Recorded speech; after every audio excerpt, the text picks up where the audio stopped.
Bonsoir à tout le monde, bonsoir, bonsoir. Bonsoir Dakmak. Bonsoir, bonsoir pasteur, bonsoir bien-aimés frères et sœurs en Christ. Bonsoir. Bienvenue sur cette plateforme de l'école de la foi. Restez bénis au nom de Jésus. Amen, amen. Et excusez pour le retard de 7 minutes. Oui. Alors, donc, aujourd'hui, on a dit que nous étions sur... nous allons voir les anges du premier ciel, n'est-ce pas? Nous allons faire un petit résumé sur les anges du deuxième ciel. Et maintenant, nous allons voir les anges du premier ciel. Bien, bonsoir. Bonsoir ma fille, bienvenue. Là, c'est sûr. Gloire à Dieu. Alors, avant de commencer, oui, c'est elle, oui. Excusez du retard de 7 minutes. Et donc, aujourd'hui, nous allons voir les anges du premier ciel. Nous allons voir rapidement les anges du deuxième ciel. Nous avons vu dire que les anges du deuxième ciel sont les dominations, les vertus ou forteresses. Merci. Ensuite, les puissances et les autorités. C'est ce qu'on a dit. Oui, merci. Donc, c'est ce qu'on a dit, ce sont les anges du deuxième ciel. Et on a dit que les puissances et les dominations viennent rarement sur terre. Ils sont comme les gouverneurs célestes qui veillent sur le travail des anges de bas niveau. Voilà. Et ensuite, nous avons dit que les dominations veillent sur les nations, veillent sur les continents et les grands territoires. C'est la raison pour laquelle même dans Apocalypse, nous voyons des gens gigantesques. Et ces gens-là sont vraiment gigantesques. Tu vas voir dans l'Apocalypse, il y a certains anges, un pied dans la mer, un pied sur terre. Wow. Oui, des anges vraiment mouse. Et donc, après cela, nous avons vu les vertus. Nous avons vu les vertus. Merci de partager. Merci de partager. Nous avons vu les vertus, la classe des vertus ou des forteresses. Et nous avons dit que les vertus, c'était des anges extraordinaires. Ils sont impliqués. Le chef des vertus, c'est le Saint-Esprit. Après le Saint-Esprit vient. C'est vrai que l'archange Michel est l'adjoint du Saint-Esprit. Et c'est l'archange Michel qui coiffe tous les anges. Nous allons venir sur les archanges tout à l'heure, dans la classe des anges du premier ciel. Et ensuite, nous avons dit que les vertus sont impliquées dans beaucoup de miracles. Beaucoup de miracles. Et nous avons vu aussi que parmi les vertus, l'archange Michel fait partie des vertus. Et cet archange-là était non seulement... C'est lui qu'on a vu selon les Écritures qu'il était la nuée le jour et la colonne de feu la nuit. C'est ce qu'on a vu, n'est-ce pas? Bien sûr. Dans Exode. Et ensuite, nous avons dit que les vertus étaient vraiment extraordinaires. Que les vertus ont cette capacité d'aider les hommes à prendre de bonnes décisions. Surtout à prendre de bonnes décisions lorsque ces personnes ne sont pas impulsives, ne sont pas trop pressées à prendre des décisions, ne sont pas nerveux, ne sont pas trop rapides à prendre des décisions. C'est pourquoi on dit la nuit porte conseil. En réalité, les vertus ont ce boulot d'aider les enfants de Dieu, d'aider même les hommes, les gens dans le monde, de les aider. Vous savez, tu vas voir quelqu'un dans le monde, il dit que moi, personne ne m'a prêché Christ. Seulement, quelque chose m'a dit de me lever dans le n'est-ce pas? Donc, et finalement, la personne reçoit Christ. Il vient faire une bonne rencontre, reçoit Christ. Et donc, les vertus vraiment aident les gens à prendre de bonnes décisions à travers des successions de petites décisions. Et de façon très subtile. Et de façon très subtile, sans que la personne ne se rende compte. Sans que la personne ne se rende compte. Et donc, en fait, ils aident. Et nous avons dit que les vertus sont aussi comme les forteresses. Et quand on parle de forteresses, les gens pensent qu'il y a des forteresses négatives seulement. Non, il y a des forteresses positives, il y a des forteresses de Dieu. Et ces forteresses-là sont des anges. C'est comme les vertus. N'est-ce pas? Et nous avons dit que Marie, la mère de Jésus, est tombée enceinte par la vertu du Saint-Esprit. Donc, quand on dit par la vertu du Saint-Esprit, c'est qu'il y a des vertus. Le Saint-Esprit lui-même est le chef de toutes les vertus. N'est-ce pas? Oui. Parce que nous avons aussi dit que le Saint-Esprit est l'ange de la présence de Dieu. Donc le Saint-Esprit est le capitaine de l'armée céleste, c'est lui l'état-major, n'est-ce pas? Amen. Oui, oui. De l'armée céleste. Donc, est aussi l'ange de sa présence. Alors, donc quand on dit aussi par la puissance du Saint-Esprit, il y a les anges qui sont appelés les puissances. Donc il est important de préciser cela. Donc, les vertus, voilà leur rôle. Ensuite, maintenant, on a vu les puissances et autorités. Les vertus, généralement, les vertus, comme on avait dit, les vertus, j'aime beaucoup les vertus. Parce que les vertus sont extraordinaires, magnifiques. Magnifiques. Les vertus sont extraordinaires et magnifiques. En fait, le Saint-Esprit nous aide à prendre de bonnes décisions. Donc, comme le Saint-Esprit est Dieu, le Saint-Esprit donne aussi ce pouvoir aux anges qui sont sous lui des vertus pour aider les êtres humains à prendre de bonnes décisions. Oui, oui. Oui, oui. Ensuite, nous avons dit, maintenant, il y a les puissances et les autorités.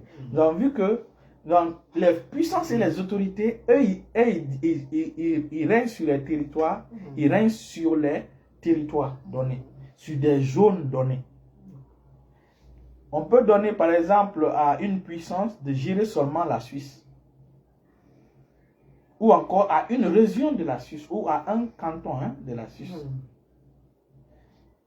Ou si on prend l'Afrique, on peut donner par exemple à une puissance et une autorité de gérer le nord du Nigeria. À certains de gérer le sud du Nigeria. À certains le centre-est du Nigeria. À certains le centre-ouest du Nigeria. Par exemple, prenons la forêt. La forêt peut être dirigée par... En fait, les puissances et les autorités sont les armes de combat. Eux, ce sont des anges de combat. Ce n'est pas des anges informateurs. Eux, c'est vraiment des anges de combat. La plupart, tous les anges combattent. Mais la spécialité des puissances et des autorités, c'est le combat. Et nous avons vu que l'archange Michel aussi fait partie de notre vie. Il combat, n'est-ce pas? Il est le chef de tous les anges. Voilà. Maintenant, les puissances et les autorités, on a vu la dernière fois. Ah, merci, bienvenue. Nous avons vu la dernière fois que nous sommes sur l'étude du ministère des anges auprès des chrétiens, des enfants de Dieu. Nous allons voir tout à l'heure la fonction des anges.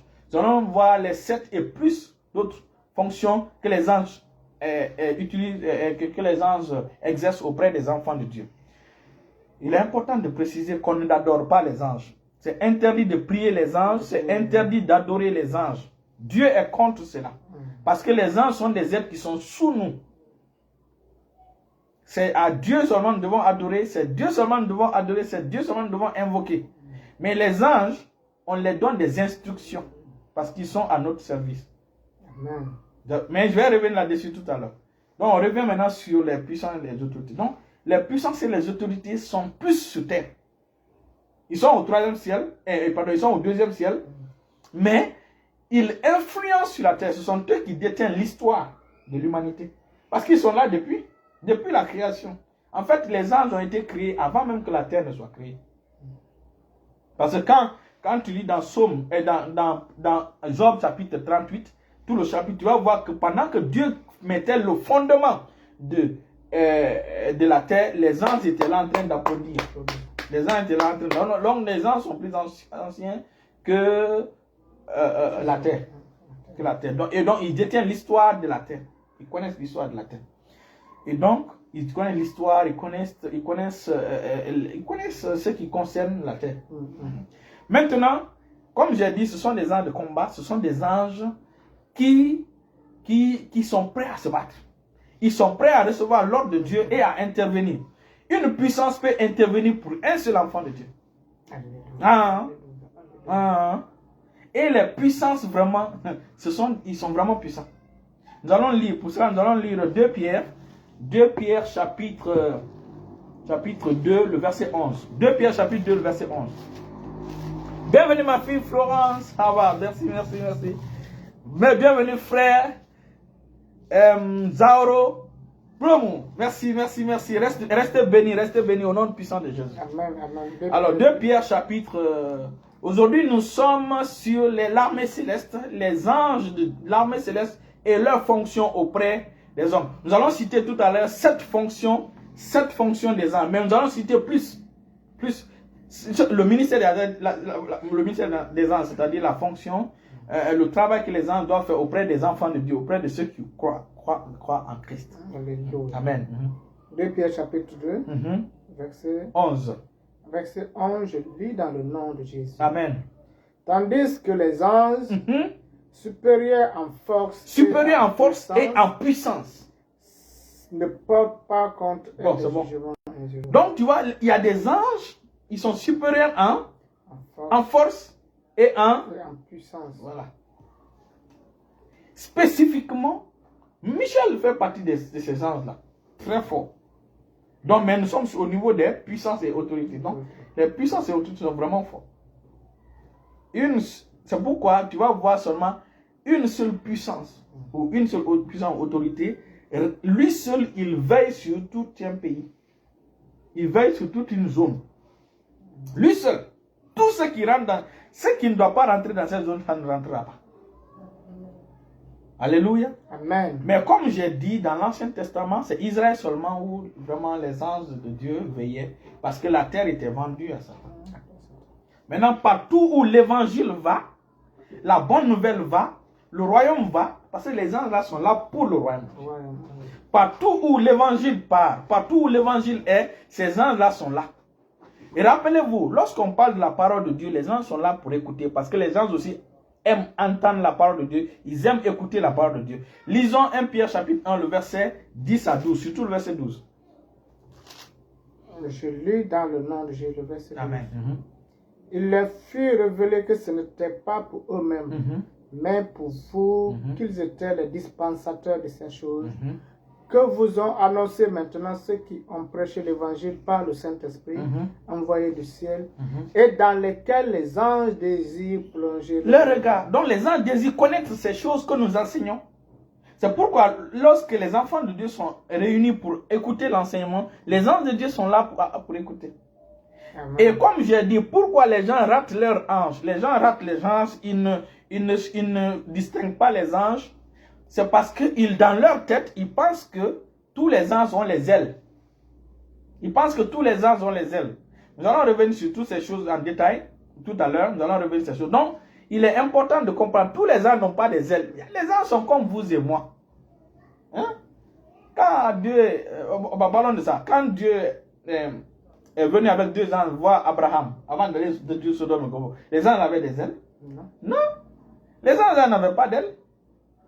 Les anges qui étaient assis à la tombe de Jésus, quand les femmes sont venues, il les a dit, n'ayez pas peur, n'est-ce pas?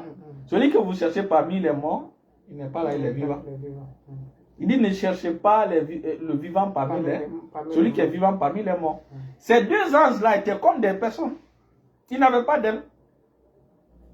Ils n'avaient pas d'ailes. Lisons rapidement Hébreux chapitre 13, le verset 1. Hébreux 13, le verset 1. Vous allez comprendre.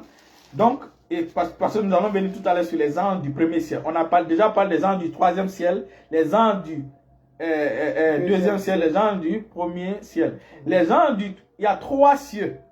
Il y a 3 cieux. Et chaque cieux a une terre. Chaque cieux a une terre.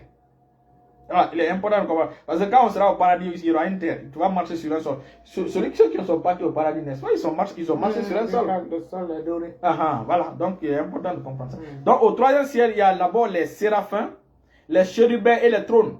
Au 2e ciel, nous avons les dominations, les vertus et les puissances et autorités. Maintenant, au 1er ciel, nous avons maintenant les principautés, les archanges et maintenant les anges. Maintenant, les anges qui sont sur terre, les 95% n'ont pas d'ailes. Ils sont comme vous et moi. Hébreux chapitre 13, le verset 1. Je lis dans le nom de Jésus. Amen. Persévérer dans l'amour fraternel. Persévérer dans l'amour fraternel. L'amour entre frères et sœurs en Christ. Entre frères et sœurs en Christ. N'oubliez pas l'hospitalité. N'oubliez pas l'hospitalité. Car en l'exerçant, quelques-uns ont logé des anges. Quelques-uns ont logé des anges sans le savoir. C'est parce que ces anges-là n'avaient pas d'ailes, c'est pourquoi ils n'ont pas su. Ces anges étaient comme des êtres humains. Exactement. Les anges qui sont venus sur Lot, n'est-ce pas? Ces gens-là n'avaient pas d'aile. Donc, beaucoup ratent leurs ailes parce que tout simplement, ils pensent que les anges là ont des ailes. C'est ça. Nous allons voir tout à l'heure, quand nous allons venir sur les anges du premier ciel. Et donc, les puissances et les autorités, n'est-ce pas, qui sont élevés en force et en puissance. Et lisons 1 Pierre chapitre... 1 Pierre chapitre... lisons 1 Pierre chapitre 3, le verset 11. 1 Pierre chapitre 2, le verset 23. 1 Pierre chapitre 2, le verset 23. 1 Pierre chapitre 2, le verset 22. 1 Pierre chapitre 2, le verset 22. 1 Pierre chapitre 2. Chapitre 3 alors. Chapitre 3, voix 3. Chapitre 3. Chapitre 3. Le verset 22. 1 Pierre chapitre 3. Ok. Le verset 22. 22. Okay. Nous sommes sur les puissances et autorités. Qui est à la droite de Dieu depuis qu'il est allé au ciel. Jésus est allé au ciel à la droite de Dieu. Et que les anges, les autorités et les puissances lui ont été soumis. Vous voyez? Donc les anges, on dit les puissances et les autorités lui sont soumis. Parce qu'il y a un temps, il a été fait de peu inférieur aux anges, aux hommes, aux anges, de peu inférieur aux hommes pour sauver l'humanité. Voilà, donc nous voyons ces choses, n'est-ce pas? Alors, et ce sont des anges, comme j'ai dit, ils sont loyaux envers Dieu et ils veillent sur le royaume de Dieu, ils veillent sur le paradis, ils veillent sur la rentrée au ciel, ils veillent là-dessus. Ce sont des anges qui sont remplis de beaucoup, ils sont vraiment des anges de justice. Donc, ils ne permettent pas à un clandestin de rentrer au ciel. Vous comprenez? Oui, oui. Là-bas, il n'y a pas, comme en Europe, les gens passent par la mer ou par là-bas, non. Ils ne permettront pas. Et quand les gens meurent, il y a des anges qui viennent les envoyer soit au ciel ou en enfer. Voilà. Donc, il est important de comprendre ces choses. Maintenant, nous allons vous venir au niveau des anges du premier ciel. Et les anges du premier ciel, il est important de comprendre ça. Les anges du premier ciel. Et c'est parce que c'est là nous sommes qu'il est important que les gens comprennent. Les anges du premier ciel, nous avons dit qu'il y a, commence d'abord par les principautés. Commence par les principautés. Les principautés, généralement, ce sont des anges. On a les principautés, les archanges et les anges. Les principautés, généralement, sont des anges messagers. Ils sont des anges messagers parce qu'ils reçoivent les ordres depuis les dominations d'autorité. Autorité, ça vient aux principautés. Les principautés, maintenant, donnent aussi les instructions aux petits anges. Ou encore, eux-mêmes, ils viennent eux-mêmes donnent l'information. Donc, ce sont les anges qui dirigent les territoires. Ils dirigent sur les territoires. Ils collaborent avec les puissances. Ils collaborent avec les anges du désert, c'est les puissances et les autorités. Donc, ils collaborent étroitement avec eux. Parce que les puissances, les autorités et les autorités règlent les choses sur terre. Ça, on a dit qu'ils ont le contrôle sur terre. Ils connaissent l'histoire de la terre parce que la terre a été créée devant eux. Ils ont applaudi quand la terre. Donc, ils travaillent en coopération avec les puissances et les autorités. Donc, s'il y a quelque chose à détruire sur la terre, une puissance ne peut pas se déplacer. Il laisse à une principauté de détruire la chose. S'il y a quelque chose qui doit être établi, il laisse à la principauté d'établir. Mais maintenant, lorsque la chose dépasse la force de la principauté, ça c'est une puissance qui intervient pour gérer ça. Et comme on a dit, les puissances et autorités, les principautés sont sous l'archange Michel. Ah oui. Alléluia. Amen. Alléluia. Amen. Et donc, nous avons dit aussi qu'ils veillent sur les territoires, ils veillent sur les hommes, ils veillent sur des régions. Voilà pourquoi, sur terre, lorsque un chrétien naît de nouveau, c'est le summum que le chrétien peut obtenir. Le chrétien devient une principauté, une principalité. Le chrétien devient une principauté. Nous allons voir tout à l'heure. Et donc, après maintenant les principautés, nous venons maintenant aux archanges. Venons maintenant aux archanges. Et cette étude au niveau des archanges, il est important de préciser qu'on ne mentionne qu'un seul archange dans la Bible. C'est vrai que nous disons que Gabriel est archange. Ce que je crois que c'est vrai. Je suis d'accord que Gabriel est archange. Je suis d'accord. Hein? Mais dans la Bible, celui dont l'ange auquel on a dit qu'il est archange, c'est Michel seulement. C'est Michel seulement. Alléluia. Amen. Alléluia. Donc c'est Michel seulement dans la Bible. Vous allez voir qu'on dit que lui c'est un archange. C'est un archange. Michel. Et donc, les archanges, généralement parmi les archanges nous avons cité, dans le temps on nous a donné, je ne parle pas de ce qui est dans la culture juive. Dans le temps on nous a dit qu'il y a 3 archanges. Il y avait Lucifer. Lucifer, non seulement c'est un chérubin, mais aussi c'est un ange. Vous comprenez? C'est un chérubin. Naturellement, c'est un chérubin. Mais il peut se faire passer pour ange. Et Lucifer était, avant qu'il ne devienne Satan, il était le chef de la chorale au ciel. Donc c'est un archange, donc il faisait partie du ministère de la louange. Il était le ministre de la louange. Le deuxième archange, c'est l'archange. Ah bon, on va commencer par le premier. Le premier, c'est l'archange Michael. Parce que Lucifer n'est pas le grand frère de Michael. Il faut que ça soit bien compris. C'est Michael qui a réglé son compte au ciel. Voilà. Donc, Michael, après Michael, maintenant venait Gabriel. Gabriel est le ministre de la communication. Michael est le chef d'état-major, l'adjoint. N'est-ce pas? C'est lui qui dirige l'armée céleste sous l'autorité du Saint-Esprit. Et maintenant, le troisième archange, c'est Lucifer qui faisait la musique. Donc, c'est les 3 archanges là que la Bible, se sert les Écritures pour parler d'eux. Les gens disent il y a 5, les gens disent il y a tel, mais moi je me limite seulement à 3. Mais malheureusement, Lucifer, lui, le péché a créé Satan. Dieu n'a pas créé Satan. C'est Lucifer lui-même qui est devenu Satan par son désobéissance, par son orgueil. Et donc, ce sont des anges chefs. Donc, les archanges sont au-dessus de tous les anges. Les archanges collaborent directement avec Dieu. Bien qu'ils soient au premier ciel. Bien qu'ils soient au premier ciel, eux, ils ne reçoivent pas d'ordre de qui. C'est Dieu qui les parle directement. Les archanges. C'est Dieu qui les parle directement. Tu n'as pas vu? Malgré que Gabriel fait partie des archanges, des archanges des anges du premier ciel, c'est-à-dire les archanges, l'archange du premier ciel, mais il dit à Marie quoi? Je suis un ange, je suis l'ange qui est arrêté devant la présence de Dieu. C'est ça, les archanges, ils reçoivent directement de Dieu. Ils ont ce privilège extraordinaire de recevoir directement de Dieu. Ils viennent, après, Dieu les parle comme ça. N'est-ce pas extraordinaire? C'est un privilège, n'est-ce pas extraordinaire? C'est-à-dire, imagine quand le président te parle à l'oreille. C'est un privilège extraordinaire. C'est ce que Lucifer n'a pas compris. Et quand on dit Dieu parle à ton oreille comme ça, c'est pas que tu sois auprès de lui, là où il est assis, pour te parler à l'oreille. Parce que eux, ils s'arrêtent, ils ne s'assoient jamais.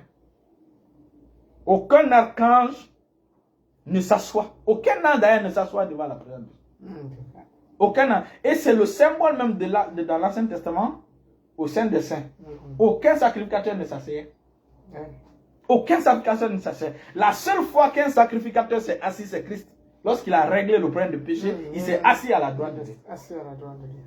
Donc, lui étant assis, ça veut dire que nous qui sommes ses enfants, nous aussi nous sommes assis, n'est-ce pas? C'est ce que la Bible dit. Seuls nous sommes assis avec lui sur son trône. C'est que Lucifer, non mais Lucifer a été vraiment, comment on appelle ça? C'est pourquoi il est acharné, contre. Ce que lui, il a voulu avoir par ruse, par force, c'est ce que Dieu nous a donné gratuitement. C'est pourquoi il est jaloux de nous. C'est pourquoi Lucifer est jaloux de nous. C'est ça. Bienvenue, frère, car homme de Dieu. C'est pourquoi il est jaloux de nous. C'est la raison pour laquelle les enfants de Dieu doivent marcher dans l'obéissance à la parole de Dieu, doivent aimer Dieu de tout leur cœur, de toutes leurs pensées. Ils doivent œuvrer vraiment pour Dieu. Parce que ce que Lucifer, qui est devenu Satan, a convoité, c'est ce que Dieu nous a donné gratuitement. C'est ce que Dieu nous a donné gratuitement. Tu vois? Et donc, maintenant, il faut qu'on enseigne ce message pour que les gens puissent comprendre qu'on n'adore pas les anges. on ne doit pas prier les anges. Il n'y a pas à dire de faire une prière à l'égard des anges. Nous allons lire, lisons Colossiens chapitre 2, le verset 18 à 19. C'est interdit, formellement interdit de prier les anges. Colossiens chapitre 2, verset 18 à 19. Je lis dans le nom de Jésus. Amen. Qu'aucun homme sous une apparence d'humilité et par un culte des anges ne vous ravise à son gré. Et par un culte des anges ne vous ravive à son gré le prix de la course. Vous voyez? Donc il ne faut pas. Le culte des anges, ce n'est pas normal. On ne doit pas rendre un culte aux anges. C'est interdit. C'est interdit de. Vous allez voir sur l'internet, il y a des gens qui ont fait des prières, ils mettent les prières pour prier les anges. Quand tu pries un ange, les vrais anges de Dieu ne vont jamais répondre parce qu'ils ne sont pas permis. Maintenant, ce sont les démons qui vont répondre. Et c'est pourquoi les démons envahissent la maison, le foyer de ces personnes. Quand ils sont des esprits, ils aiment adorer. Ils sont des, en fait, les démons, Satan, c'est ce que Satan voulait. Hein? Donc Satan aussi a corrompu les autres esprits mauvais pour être adorés. C'est pourquoi quand vous commencez à adorer un marigot, les démons viennent là-bas. Ils deviennent les sujets d'adoration, ou les bois, ou les... C'est ça. Ils font des exorcismes. Oui. Et quand vous priez des statues que les hommes ont faites, hein, c'est un démon qui viendra là-dedans. Parce que Dieu n'a jamais dit de le représenter. Exactement. C'est ça. Donc il est dangereux. Il est dangereux. La Bible déclare dans Hébreux chapitre 1, verset 3, il dit les anges sont des esprits envoyés par Dieu, au service de Dieu, envoyés par Dieu pour nous aider dans notre ministère. Ils sont là pour nous aider dans le travail que Dieu nous a donné, dans l'œuvre que Dieu nous a donnée. Donc ils sont sous notre autorité, ils sont sous nos ordres. Nous, on les donne des ordres. Les enfants de Dieu ont le droit de donner des ordres aux anges. Pas à n'importe quel ange, aux anges que Dieu a mis sous toi. Là, tu peux leur dire, ange, fais ça. Parce que les anges de Dieu, nous allons voir tout à l'heure, les anges de Dieu sont sous notre autorité. Parce que quand il dit, qui est l'homme pour que tu puisses, toi, tu l'as fait de peu inférieur aux anges, n'est-ce pas? Quand il dit tu l'as fait de peu inférieur aux anges, lisons Somme 8. Tu as fait de peu inférieur à Dieu. Somme chapitre 8 à partir du verset 4. Somme 8 à partir du verset 4.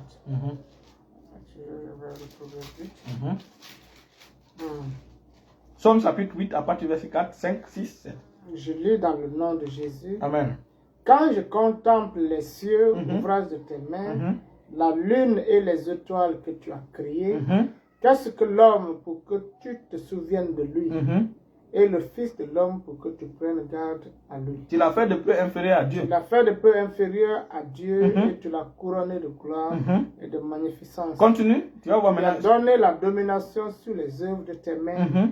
Tu as tout mis sous ses pieds.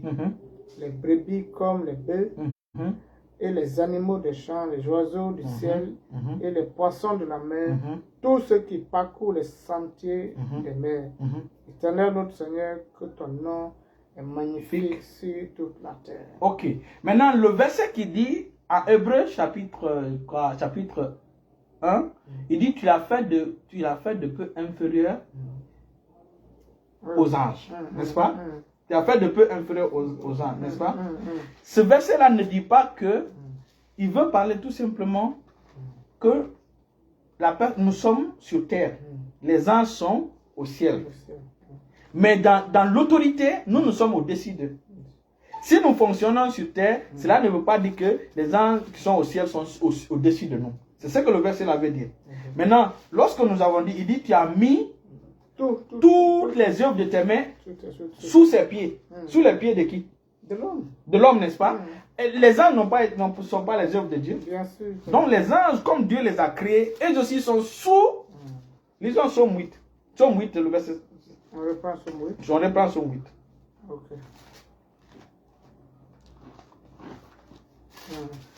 Donc, puisque les anges aussi font partie des créatures de Dieu, Dieu a mis toutes les œuvres qu'il a créées sous les pieds. Exactement. Mhm. Il dit, tu lui as donné la domination sur les œuvres de tes mains. Sur les œuvres de tes mains. Tu as tout mis sous ses pieds. Donc même les anges sont sous nous. C'est-à-dire nous sommes élevés. Parce que nous nous occupons, nous sommes assis avec Christ à la droite de Dieu. Aucun n'en est assis à la droite de Dieu. Aucun non. Donc ils sont sous notre autorité. Donc nous pouvons leur donner des instructions. Nous ne devons pas les prier. Nous ne devons pas les prier. Il y a lisons, allons-y dans, comment on appelle ça, dans Apocalypse 22, hein, le verset 6. Il y a chose qui voulait se prosterner devant un ange. Jean, je voulais se prosterner devant un ange pour l'adorer, pour le prier. Apocalypse chapitre 22. Attends, c'est là. Ok. Apocalypse chapitre 22. Voilà. Apocalypse chapitre 22, le verset 6. Ok. 22, le verset 6. Apocalypse 22, le verset 6. Je lis dans le nom de Jésus. Amen. L'ange me dit, ces paroles sont absolument conformes à la vérité et entièrement dignes de foi. Dieu le Seigneur qui a inspiré ses prophètes a envoyé son ange pour montrer à ses serviteurs ce qui doit arriver promptement et bientôt. Attention, mon retour est proche. Je suis déjà en chemin. Heureux celui qui prend à cœur les leçons de ce livre prophétique et les met en pratique. Sa zone ne sera jamais, ne passera jamais. Moi, Jean, j'atteste, voir, vu et entendu tout cela. Après ces visions et ces paroles, je tombais en adoration au pied de l'ange qui m'avait tout montré. Non, me dit-il. L'ange l'a dit non. Ne fais pas cela. Ne fais pas cela. Je suis un serviteur. Je suis un serviteur pour toi. Et tes frères les prophètes. Je suis un serviteur pour toi et tes frères les prophètes. Et ceux qui obéissent aux enseignements de ce Voilà. livre. Voilà. Donc, il est important de comprendre. Lisons Deutéronome chapitre 18, puisque les anges sont des esprits, n'est-ce pas? Quand nous lisons dans Hébreux chapitre 1, le verset 13, mais voilà dans Deutéronome 18, le verset 10 à 11. Hébreux chapitre 1, le verset 13, je lis rapidement. Il dit, auquel des anges a-t-il jamais dit, assis-toi à ma droite jusqu'à ce que je fasse de toi des ennemis me marchent plus. Il dit, ne sont-ils pas des esprits au service de Dieu, envoyés pour exercer un ministère en faveur de ceux qui doivent hériter le salut? Donc les anges sont des esprits. Maintenant, Deutéronome chapitre 18, le verset 10 à 12. Donc c'est interdit, c'est dangereux de prier des anges, de faire une prière. Tu dis cette prière-là c'est pour l'ange Gabriel, cette prière-là c'est pour l'ange Michel. C'est faux. Ce sont les démons qui vont répondre à cette prière. Et ces démons-là vont envahir ta maison et ils vont te tourmenter dans ton rêve. Donc c'est interdit. Et Dieu l'a dit. Lisons Deutéronome. Deutéronome 18, verset 10. Qu'on ne trouve chez toi personne qui fasse passer son fils ou sa fille par le feu. Personne qui exerce le métier de devin, d'astrologue, d'augure, de magicien. Continue. D'enchanteur, personne qui consulte ceux qui invoquent les esprits ou disent la bonne aventure. T'as vu? Donc, quand tu pries tu soi-disant tu pries les anges, en réalité tu pries les esprits là. Et ces esprits là vont venir dans ta vie. Et en réalité, dans 2 Corinthiens chapitre 11, lisons rapidement. 2 Corinthiens chapitre 11, verset 13, la Bible déclare que Satan se déguise en ange. Satan se déguise en ange, n'est-ce pas? Il se déguise en ange. Donc, il est important de comprendre ça. Il est important de comprendre ça. 2 Corinthiens, chapitre 2 Corinthiens, chapitre 11, verset 14. 2 Corinthiens 11, 14. Je lis dans le nom de Jésus. Amen. Et cela n'est pas étonnant puisque Satan lui-même se déguise. Donc, quand tu adores un ange, tu es en train Satan va profiter pour t'oppresser. Donc, les anges ne doivent pas être adorés, les anges ne doivent pas être invoqués. C'est Dieu qui doit être invoqué. On invoque Dieu pour envoyer ses anges nous secourir. Comme Jésus a dit, il dit, je peux. Ne pense pas que je peux dire à mon papa. Invoquer mon Père, d'envoyer ses anges, pour me protéger, d'envoyer une douzaine, plus d'une douzaine de légions. Imagine, une seule personne, Dieu envoie plus d'une douzaine de légions, alors que le démoniaque de Gadara, il avait une légion. Et les légions, c'est des milliers. Et légion, c'est au moins 20 000 démons. 20 000 anges. Non, pour les démons, pour les démons, démoniaques. oui. Maintenant, chez nous, les légions, c'est au moins 20 000 anges. Maintenant, plus de 12 légions, imagine, 12 légions d'anges. Ça veut dire 20 000 fois 12. Ça, c'est le minimum, hein, parce que les légions peuvent aller jusqu'à 40 000. 40 000 soldats. Imagine, une seule personne, un seul enfant de Dieu peut bénéficier de plus d'une douzaine de légions d'anges. Vous imaginez? Les enfants. Nous allons maintenant voir le rôle des anges auprès des enfants de Dieu. Nous allons voir. Donc, nous avons déjà dit que sur terre, c'est-à-dire au premier ciel, nous avons les principautés qui travaillent en collaboration avec les autorités et les puissances et ils veillent sur le territoire. Ensuite, il y a les archanges. Et après maintenant, les anges. Les anges sont au bas niveau. Et les anges terrestres, on a dit que la plupart n'ont pas d'ailes.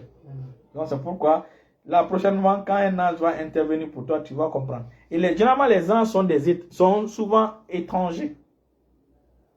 C'est souvent étranger.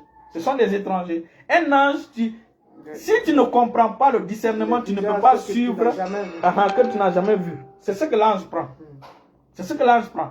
Les visages que tu n'as jamais vus, c'est ce que l'ange prend. C'est ce que l'ange prend. Le visage que tu n'as jamais vu, c'est ce que l'ange prend. Et c'est pourquoi, soit tu viens et te parles, si c'est un pays francophone, tu parleras anglais. Si c'est par exemple, toi tu es lingala, il te parlera une autre langue du coin. Une autre langue du coin. Alléluia. C'est pourquoi les pays où les étrangers ne sont pas honorés, les étrangers ne sont pas respectés, les étrangers sont maltraités, voire même tués, les anges de Dieu s'éloignent de ces lieux. Et quand un ange de Dieu s'éloigne d'un lieu, les anges de Dieu s'éloignent d'un lieu, ce sont les démons qui envahissent ce lieu. Aimez les étrangers. Ne maltraitez pas les étrangers. Ne méprisez pas les étrangers. La Bible déclare que ceux qui ont exercé l'hospitalité ont reçu des anges sans le savoir. Et quand tu reçois un ange, l'ange vient pour te bénir. L'ange vient pour te bénir. Il y a des gens qui font des miracles. Nous allons voir tout à l'heure rapidement le rôle des anges et vous allez comprendre. On avait dit la dernière fois que la première mission, le premier rôle des anges, c'est qu'ils apportent de bonnes nouvelles. Tu as besoin de bonnes nouvelles. Puisque les anges sont sous notre autorité, tu peux les envoyer. Tu peux dire les anges que Dieu a envoyés pour me servir. Vous, les anges que Dieu a envoyés pour me servir. Vous, les anges que Dieu a envoyés pour me servir. Je vous ordonne, je vous instruis d'aller m'apporter ma bonne nouvelle. Allez-y apporter ma bonne nouvelle. Ils vont le faire. N'est-ce pas? Ils ont annoncé une bonne nouvelle à Jacques-Harry. N'est-ce pas? Ils disent, j'ai une bonne nouvelle pour vous. N'est-ce pas?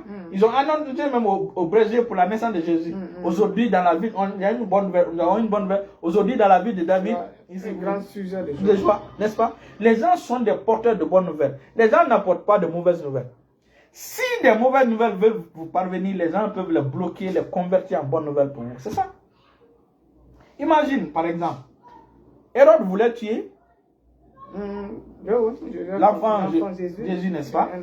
Donc c'est une mauvaise nouvelle, n'est-ce pas? L'ange est apparu, nous allons voir cela. L'ange est apparu pour lui dire, prends. Donc, il fuit en Égypte. Va en Afrique. Va en Afrique. Va en Afrique. Jésus est venu en Afrique. Jésus est venu en Afrique. Donc, ils annoncent de bonnes nouvelles. Là, vous allez voir dans Matthieu, Luc chapitre 1, verset 19, ils annoncent de bonnes nouvelles. Les anges de Dieu campent autour des enfants de Dieu et les délivrent du danger. Quand on dit camp, un seul ange peut... un seul ange, quand un seul ange entre en action, il peut être comme 100 1000 soldats, 2000 soldats, 20 000 soldats, lui seul. Parce que le verbe qui est utilisé, il faut quand même, le verbe camper. Camper, former un camp. Prêt pour le combat. Prêt pour le combat. C'est ça, camper. C'est ça, camper, c'est ça.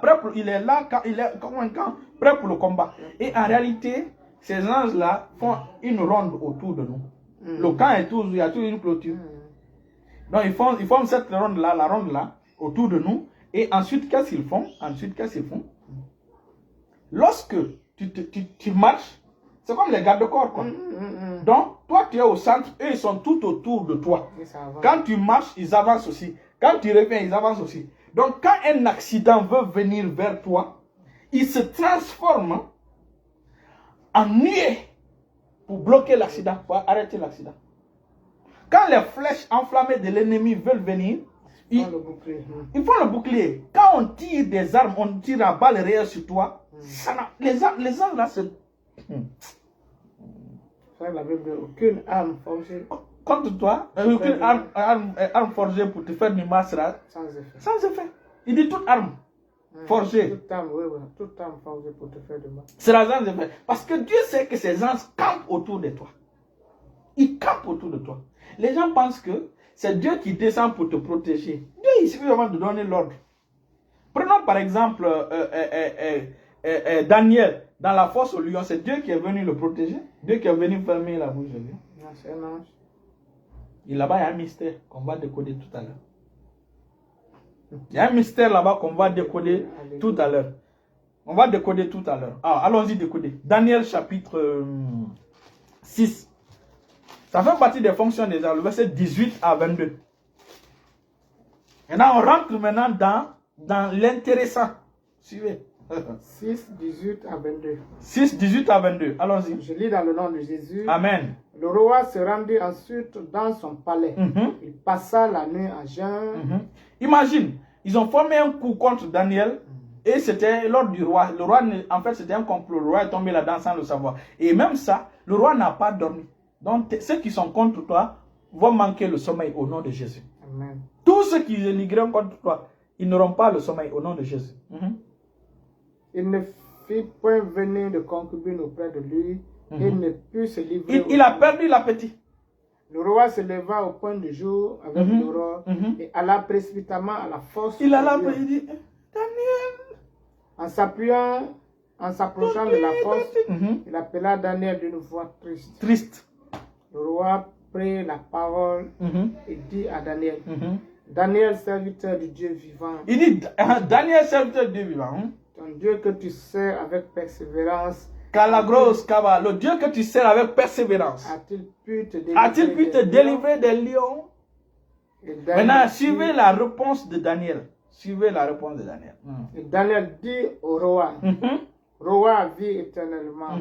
Mon Dieu a envoyé un ange. Mon Dieu a envoyé un ange. Et fermé la gueule des lions. Et fermé la gueule des lions. En fait, le problème, c'est quoi? Les gens pensent que c'était une chambre aménagée où on a mis des lions. Non, c'était une fosse. C'était un trou. C'était une fosse. Et on gardait les lions là, affamés. Maintenant, suis le mystère. Daniel dit au roi, mon Dieu a envoyé un ange pour fermer la gueule des lions. Au minimum, d'après les études, au minimum, il y avait 20 lions affamés. Et Dieu a envoyé combien d'anges? Un seul ange. Pour fermer la bouche de combien de lions? Des lions. Donc, imagine, un seul ange est capable de fermer la bouche de 20 lions. Un seul ange. À plus forte raison, la bouche de tes ennemis. Amen. À plus forte raison, la bouche de tes ennemis. Un seul ange qui est capable d'utiliser sa main. Pour fermer sa main. Un seul ange. Utiliser sa main pour fermer la bouche de 20 lions, par exemple. 20 lions. À plus forte raison, tes ennemis. Un seul ange. Imagine si Dieu envoie 2 anges pour fermer. Là, n'a-t-il pas fermé la bouche de Zacharie? Oui. Non, ne ferme pas seulement la bouche des lions. Là, ne ferme pas seulement la bouche des lions. Je te dis, ce sont des esprits qui font des miracles. Ils sont vraiment merveilleux. Quand un ange vient aux côtés de toi, c'est pour te bénir. Hein? C'est pour te bénir. Sauf celui qui ne marche pas dans la sainteté, je dis pas les pécheurs. Quoi. Et là, c'est pour un jugement. C'est dans le cas d'un jugement. Mais pour les enfants de Dieu, c'est pour te bénir. Imagine, un seul ange est capable de fermer la bouche au moins de 20 lions. De 20 lions affamés. Affamés. À plus forte raison, les sorciers qui sont autour de toi. Ils ferment leur bouche. Le sorcier devient sourd et muet le lendemain. Donc les anges ferment. Les anges, l'autre fonction, c'est qu'ils ouvrent les portes. Les anges n'ouvrent pas seulement les portes, ils ferment aussi. Ils forment les mauvaises portes contre toi. Ils ferment les mauvaises bouches contre toi. Ils ferment les mauvaises langues contre toi. Tout ce qui te célébrera en jugement contre toi, les anges vont fermer leur bouche. Ou bien tu les condamneras. Écoutez, nous sommes entourés. Hein? Nous sommes environnés. On va voir notre fonction. Ils nous protègent du mal. Ils ouvrent les portes. Ils campent pour dériver. Ils apportent de bonnes nouvelles. Ils révèlent des secrets. Les anges révèlent des secrets. Par exemple, ce que Hérode avait décidé de faire à Jésus, l'ange venait en son voir Joseph pour lui dire voici ce que les ennemis ont voulu faire. Donc, et puis il nous donne des stratégies. Et même dans les investissements. Pour tous vous qui êtes les comptables, les économistes, là. Quand tu dois investir dans un domaine, l'Éternel peut envoyer l'un de ses gens pour te dire non, ne mets pas ici, mets par là. Il peut te donner des stratégies, même pour ton épanouissement, même pour avoir même des idées, pour créer des choses. Alléluia. Oui, oui. Les gens donnent des stratégies, des bonnes stratégies, des bons conseils. Les gens nous donnent de très bons conseils. Un ange a dit un jour à un homme de Dieu, l'homme de Dieu voulait investir dans un pays. L'ange de Dieu a dit non, on n'investit pas là-bas. L'ange lui a dit investis plutôt dans tel pays. Parce que dans ce pays-là, l'économie de ce pays-là était très faible. Mais il a dit d'investir. 2 ans après, l'économie de ce pays est devenue 5 fois plus. Ce qu'il a investi, il a gagné, je crois, il a investi combien bas? Supposons que tu investis 30 000 $, tu récoltes 300 000 $. Regarde. Plus de 1000%. Tu t'imagines? Et ça seulement dans un seul domaine. Ils ont de bonnes stratégies. Et il est important de comprendre que les anges font des miracles. Imagine par exemple, lorsqu'une porte est fermée, l'ange ouvre la porte. Donc, peu importe la porte qui est fermée contre toi, l'ange que l'Éternel a envoyé auprès de toi ouvre ces portes-là. Les gens font des choses extraordinaires. Lisons, allons-y, on va lire. Lisons. Prenons par exemple la pierre qu'ils ont mis devant la tombe de Jésus. Qui a ouvert? Ce sont les gens qui ont enlevé cette pierre. Et N'est-ce même pas? Pierre, N'est-ce pas? Même Pierre, même chose, comment il s'appelle? Même Paul et Silas. N'est-ce pas? Lisons Matthieu chapitre 4. Vous allez voir ce que les gens font. Mais Matthieu chapitre 18, le verset 10. Lisons ça d'abord pour voir. Matthieu 18, verset 10. Verset 10. Nous sommes vers la fin, Je lis dans le nom de Jésus. Amen. Gardez-vous de mépriser un seul de ces petits. N'est-ce pas? Car je vous dis que les anges dans le ciel... N'est-ce pas? Donc, c'est pas bon de mépriser l'un des petits, n'est-ce pas? Alors, on va aller voir Matthieu chapitre 18, le verset 10. Matthieu 18, c'est ça qu'on dit. Ah, Matthieu 18, n'est-ce pas? Lisons aussi... lisons Matthieu 4, 11. Matthieu 4, 11. verset 11. Oui. Je lis dans le nom de Jésus. Amen. Alors le diable le laissa. Matthieu 4, le verset 11. Hein? Et les anges viennent auprès de Jésus et le servaient. Et les anges sont venus auprès de Jésus. Quand le diable l'a laissé, les anges sont... Donc quand tu triomphes d'une tentation, les anges viennent pour te servir.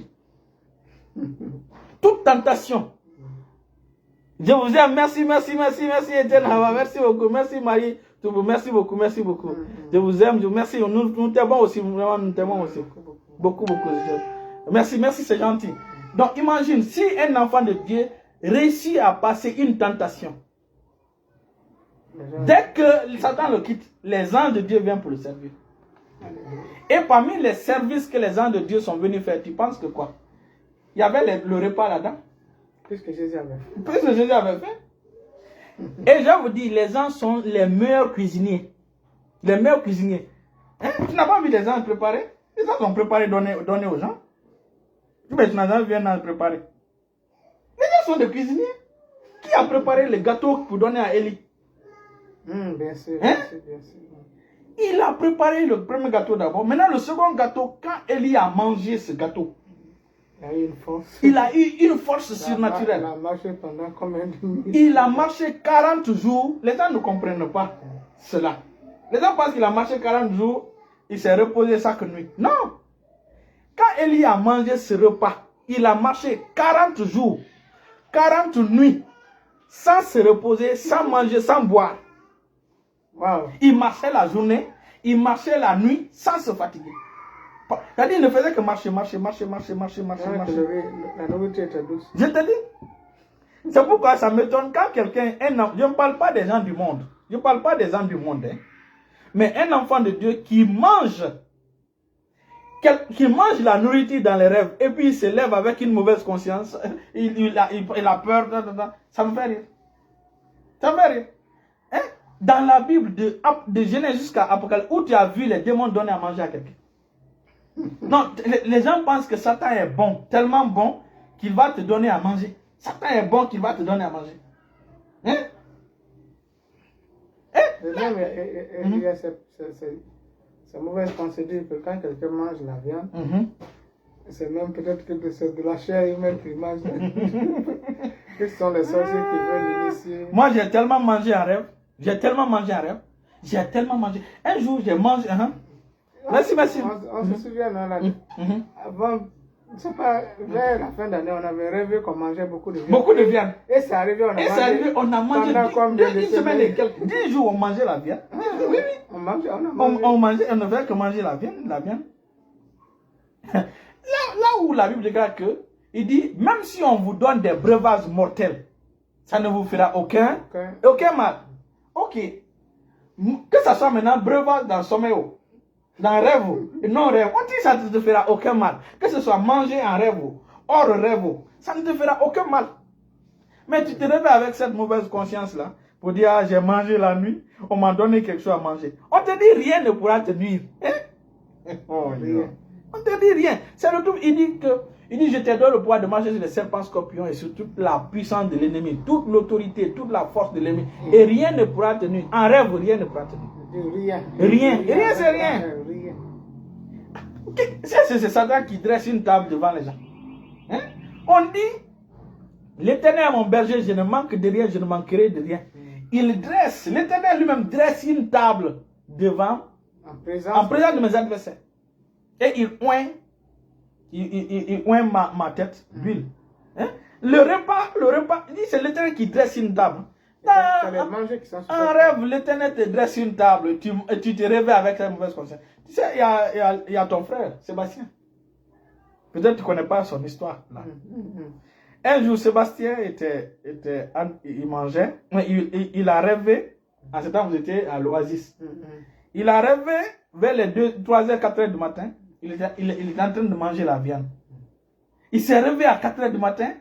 Il s'est réveillé finalement. Il était en train de manger la viande dans le rêve. Il s'est réveillé. Il a vu que... Oh, qu'est-ce qu'il a fait? Comme il avait maintenant envie, il est sorti la nuit là pour aller chercher brochette. Tu sais, là-bas, les gens ne dorment. Oui. Donc il est allé... Donc il est parti chercher brochette.